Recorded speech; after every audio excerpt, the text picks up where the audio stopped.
Okay.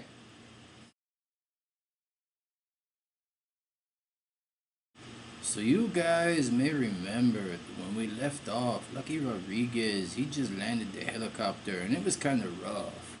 Bam! So I'm in the pilot seat. I am one step above dead. I am so close to dead, and other people start waking up. Like, I need to take a little siesta, amigo. It's time for me to rest. We need to gather what we can from this wreck and get the hell off of this mountain because there are going to be people looking for us. Like, no, I think I'm going to stay here and it's my break time. I'm going to chill out for a minute or two. So an hour later, Lucky opens his eyes and he's feeling much better. Oh, okay, man. I'm not 100%, but I'm a lot better than I was.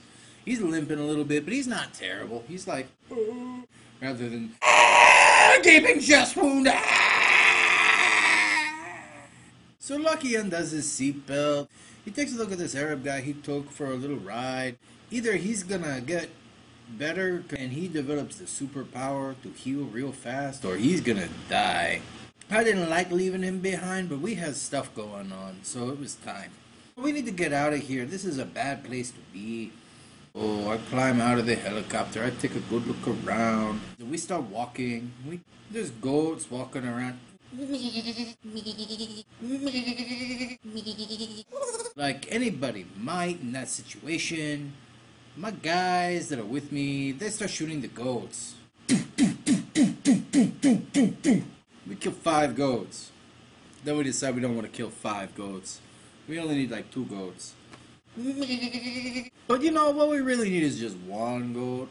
We only need to kill 1 goat, so we shoot 1 goat in the head. We pick it up so that we could have something to eat a little later. We're not too far from the border between Syria and Turkey. And we're right there, so we walk a little ways. We get partway down the mountain. We're like, oh look, down there is a checkpoint. A legitimate place for us to cross the border. We got an excuse for why we're in this horrible place right now. Jimmy, he's actually got a corporation.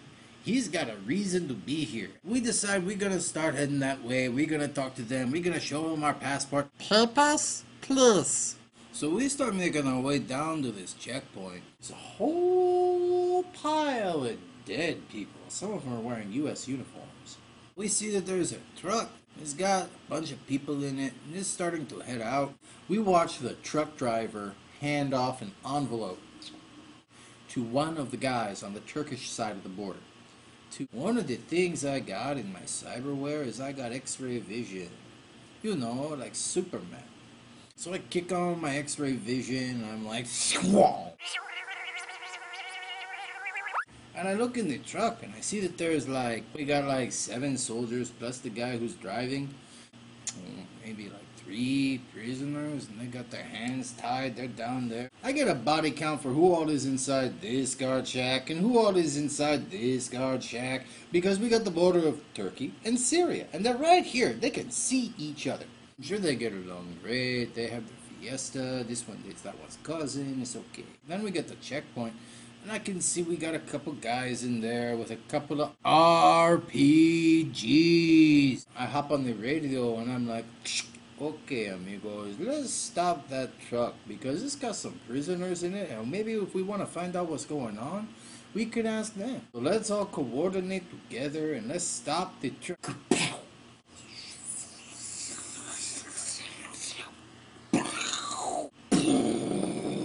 The truck explodes in a greasy fireball. Some bodies fall. Apparently my man T has opened fire on the truck, and he did a fine job of making it go kerblooey. He wasn't really trying to make it go kerblooey because we really didn't want to find out what was going on, but sometimes the dice fall that way. You can see from where I am there's a couple guys getting out of the checkpoint over there on the Turkish side, and that's the side we're supposed to get to. So I look at T, I'm like, here's my stuff. And then I run as fast as I can to the edge of the step that I'm on. Steppy? Steppy. A mountainous step. Steppy. Step. So I run to the edge and I can see this guy. And he's trying to figure out what is going on. He looks up, he looks all around, and he looks at me, he makes eye contact, and I go, My clothes, they fall to the ground. So I take this guy who's got the envelope and I'm like, he's under my control. And I'm standing there holding one of these two RPGs. RPGs! And my partner, he winds up catching on fire. Greasy fireball. Qatar! Qatar! Help me! Help me! Help me! So the Syrians, they took a look around. They can't see our guys because they're too sneaky. And they decide it's a Turkish trick. So they start shooting at me. And I didn't even do anything, you know? So I drop the RPG on the ground. And I run over. And I start putting him out. Because, you know, if I was burning alive, I want someone to help put me out. So I start on him. But he's not burning alive anymore, you know?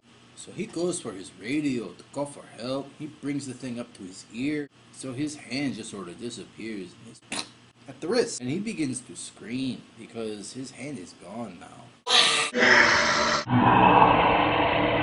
Then he gets shot one more time. Again, center mass. And there's Syrians who are looking at me like I did all this. On the other side of the border, but all the Turks that might side with me, they got blown up when the truck went kablooey.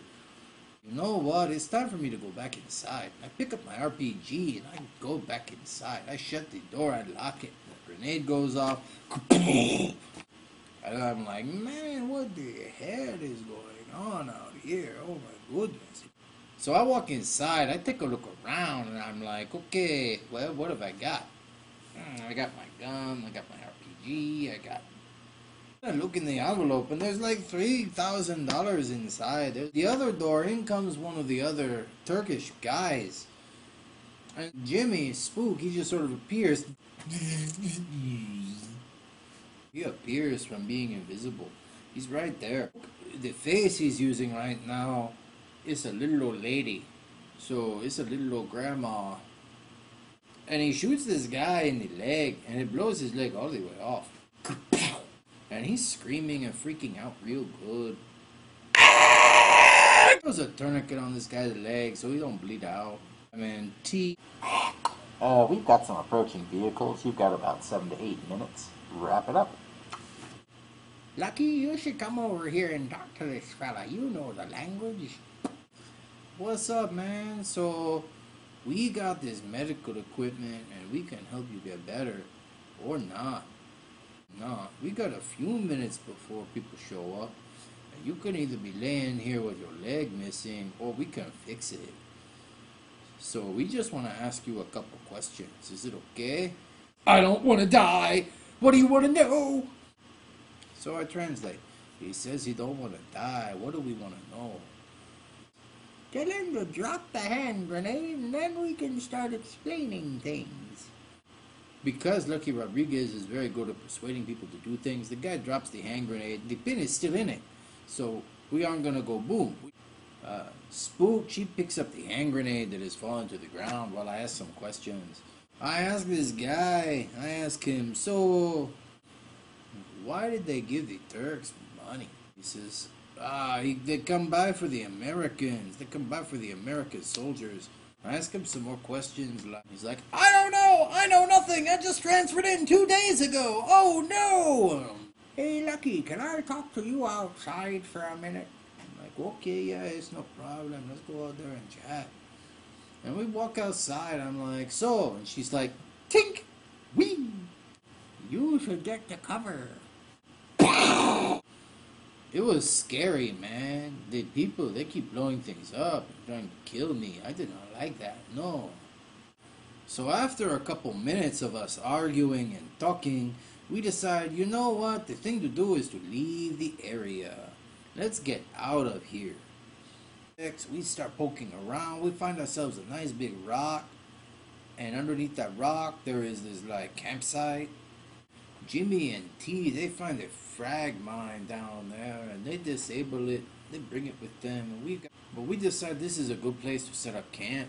So we take turns taking watch and now have something to eat.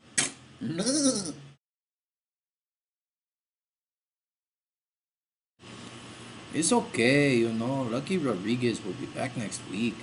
Unless we don't have any gas money, then we're gonna have to improvise.